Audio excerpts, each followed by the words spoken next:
Before the skyscrapers, before the traffic jams, before the borders we know today, there was Songhai. An empire of warriors and merchants, of scholars and kings. A land where gold flowed like water and the pulse of trade beat through its mighty cities. This is not just the story of conquest. It's the story of commerce, culture, and the rise of one of Africa's greatest empires. Welcome to the Songhai Empire.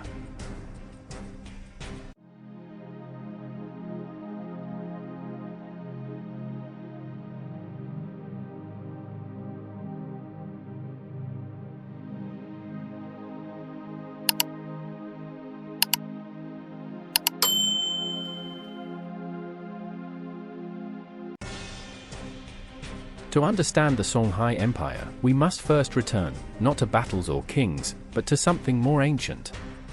Water. The Niger River. It wasn't just a source of life, it was the lifeblood of civilization. Like the Nile in Egypt or the Tigris and Euphrates in Mesopotamia, the Niger gave birth to something extraordinary. It nourished the soil, fed the people, and, most importantly, connected distant lands through trade. Long before the word Songhai echoed across the Sahel, there were clusters of riverine communities. They fished its waters, farmed its banks, and learned how to navigate its twists and turns. These weren't isolated villages, these were early entrepreneurs. Men and women who saw opportunity in movement, in trade, in connections. Among these communities was one special place, Gao. Nestled along the river, Gao began as a simple trading outpost in the 7th century. But by the 9th century, it had become something more, a node in the great web of trans-Saharan trade. It was a meeting point. 1. Gold flowing in from the southern forests of Wangara. 2. Salt hauled across the Sahara from Tagaza. 3. Cloth, leather, and even slaves exchanged under the scorching sun. Gao was becoming rich, but quietly. Because at the time, giants loomed. To the west, the Ghana Empire ruled the trade routes with iron fists and golden hearts. And when Ghana fell, the Mali Empire rose, led by kings like the legendary Mansa Musa, who turned Timbuktu into a beacon of Islamic learning. Songhai? It was still growing in the shadows. Quiet. Patient. Watchful. Like a small tree under the canopy of an ancient forest, waiting for its moment. You see, history is like a forest. Each empire is a towering tree, spreading wide with roots of power and branches of influence. But even the tallest trees fall, cleared by time, storm, or greed. And when they do, sunlight breaks through the canopy, and smaller trees, once hidden, begin to grow. This was Songhai's chance. With Mali weakened by civil wars and succession crises, the forest floor was clear. And the tree of Songhai began to rise. All empires have an origin story. Songhai's wasn't forged in steel, but shaped by water, trade, and the quiet resilience of a people who understood the tides of history. Every empire has its lion, a ruler whose footsteps shake the earth. Like Roman, it was Julius Caesar. For Songhai, that lion was Sunni Ali. The year was 1464. A time of chaos, opportunity, and ambition. The Mali Empire, once mighty, was cracking at the seams. Trade routes were under constant threat, cities like Timbuktu were vulnerable, and rebellions brewed in distant provinces. Now into this uncertain world stepped Sunni Ali. Not a king born in luxury, but a warrior forged by conflict. He didn't inherit a throne, he earned an army. He wasn't content with defending borders, he expanded them. He believed in a simple but powerful equation. Trade plus security equals prosperity. But security, to Sunni Ali, meant dominance. He transformed Songhai's scattered forces into a unified military machine. He trained soldiers to fight on horseback and on boats, knowing that control of the river meant control of the land. And then, he struck. In a swift and ruthless campaign, he took over Timbuktu, the beating heart of Islamic scholarship. A city filled with manuscripts, mosques, and mathematicians. Then, he moved south to capture Jen, a vital commercial hub. It wasn't just about territory, it was about controlling the flow of wealth. What made Sonny Ali truly dangerous wasn't just his army, it was his mind. He mastered psychological warfare. His enemies never knew when or how he'd strike. He attacked by river at dawn, then by land at dusk. Cities surrendered not just from force, but from fear. And yet, there was another side to him. Despite his fierce reputation, Sonny Ali understood the power of tolerance. He knew that in a land driven by commerce, unity was more profitable than division.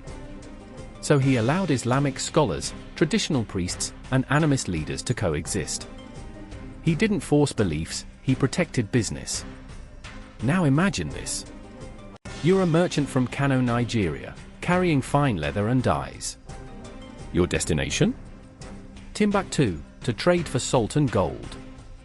And before Sonny Ali, you risked robbery, war, and corrupt border guards. But now, under his rule, the roads are guarded. The river routes are safe. You pay fair taxes and reach your destination with goods and profits intact. That's not just progress, that's power. Sonny Ali wasn't a saint. He was feared, he was brutal. But he laid the foundation for Songhai's golden age, brick by brick, battle by battle. And as the empire expanded, the world began to take notice. After Sonny Ali's death in 1492, his successor changed everything, but not through war. Askia Muhammad took the throne and transformed Songhai into a beacon of Islamic civilization. He introduced Islamic laws, built schools, and made Timbuktu a university town. This was the Golden Age. Just like Mansa Musa, Askia went on pilgrimage to Mecca, like Mansa Musa before him, but he didn't just show off wealth. He brought back scholars, doctors, and architects. He established an efficient bureaucracy, ministers for finance, justice, and agriculture. Think of it as Africa's version of a modern cabinet. Trade expanded under his rule. Gold, ivory, slaves, cola nuts, books, yes, books, were traded across Africa and even into Europe and the Middle East. If Sonny Ali was the sword of Songhai, Askia Muhammad was the pen. One built the walls, the other filled them with meaning. So what was life like in Songhai? If you were a merchant, your day began early. Camels packed, caravans prepared. The smell of spices, the shimmer of salt, the feel of soft leather from the tanner's shop. If you were a student, you'd head to a Quranic school.